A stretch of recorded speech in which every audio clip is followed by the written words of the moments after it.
Hi friends, today we are going to talk about the ultimate Hatsune Miku figure guide. Let's compare the figure types, details, sizes, and few pros and cons, just to see what fits your taste the best. Before we begin, let me ask you a question. If you were to choose, would you rather buy one expensive Hatsune Miku figure with great details, or buy cheaper Hatsune Miku figures but in greater quantities with the same price? Tell me your choices in the comments below. Anyway, let's start with the cheapest Hatsune Miku figure out there, the Graphig Abs by Goodma Company. By the way, we will be using this 1.5 liter of soda as size comparison for all the figures to give you a better idea on their actual dimensions or what they actually look like. Moving on, pros of this figure is that the face is interchangeable without that much effort.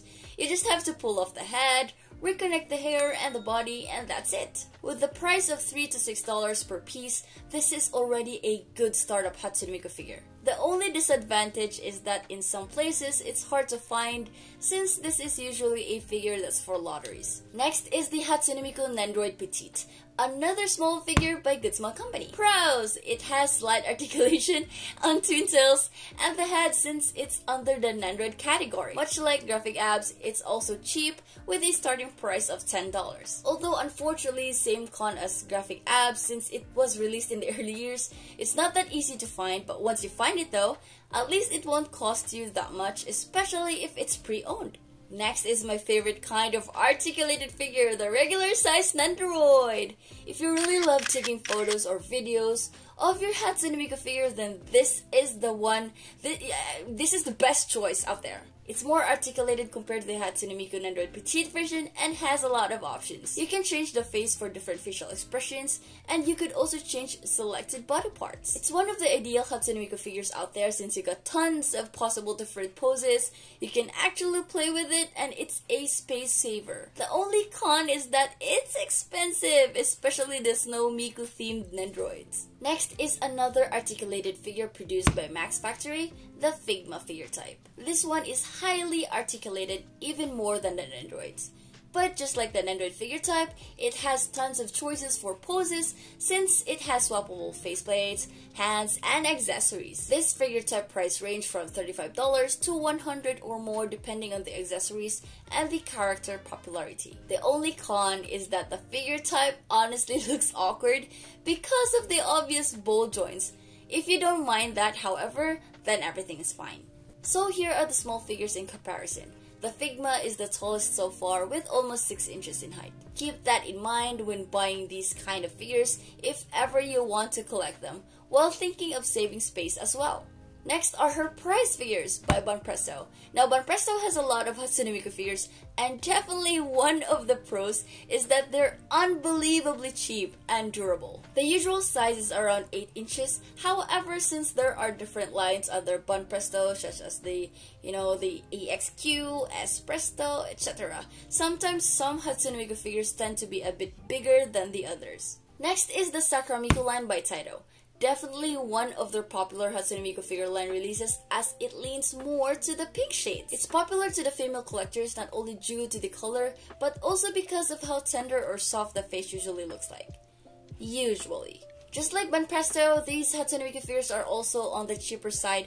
However, they sometimes compromise with the details. Unfortunately, they're inconsistent with their work. So if you plan to collect from this brand, keep in mind that expectations from the quality should not be #1 on your list because that will only get you disappointed. Another one by TAITO is the Hatsune Miku seasonal figures.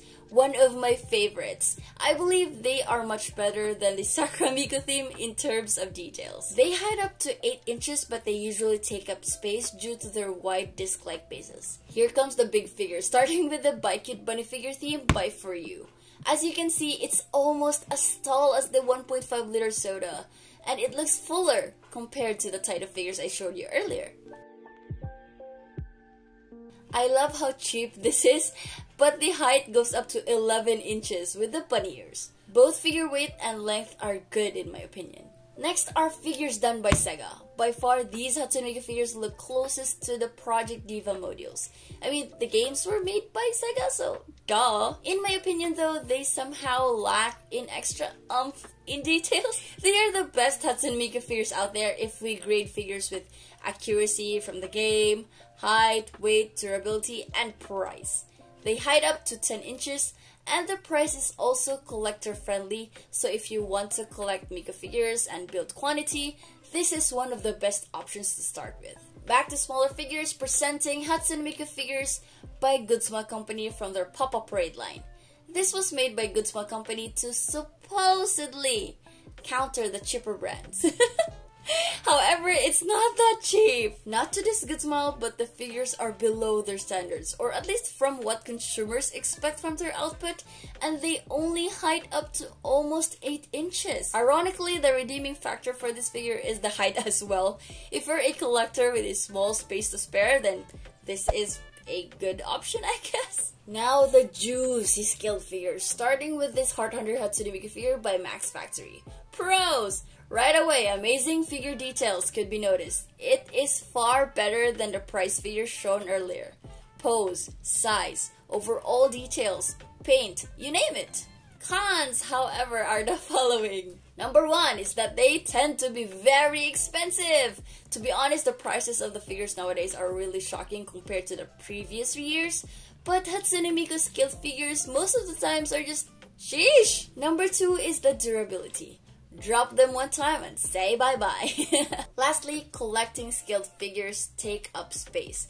Their boxes alone takes too much space, and the figures out of their box will take space too, since you don't want to lump figures too close to avoid paint transfers. Alright, now that you know the pros and cons, hopefully it would somehow help you decide which figure to get. By the way, let me ask you, what do you think suits your collection best? Or if you are new to collecting Hatsune Miku figures, what do you think will be your first few figure brands or type?